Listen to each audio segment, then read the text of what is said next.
আল্লাহ রাব্বুল আলামিন সূরাতুল হিজরের 43-44 নম্বর আয়াতের মধ্যে বলেন, ওয়া ইন্না জাহান্নামা লামাউইদুহুম আজমাইন, নিশ্চয়ই জাহান্নাম তাদের প্রত্যেকেরই প্রতিশ্রুত স্থান হবে।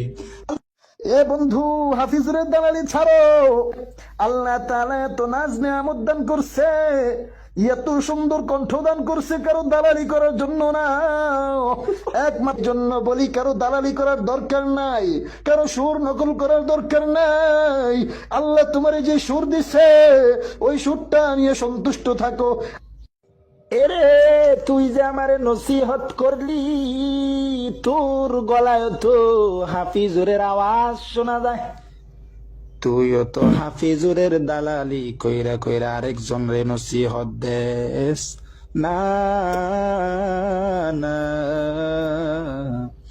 আরেকজনের দালালি কইরা কইরা অন্য জন রে নসিহত দিস না।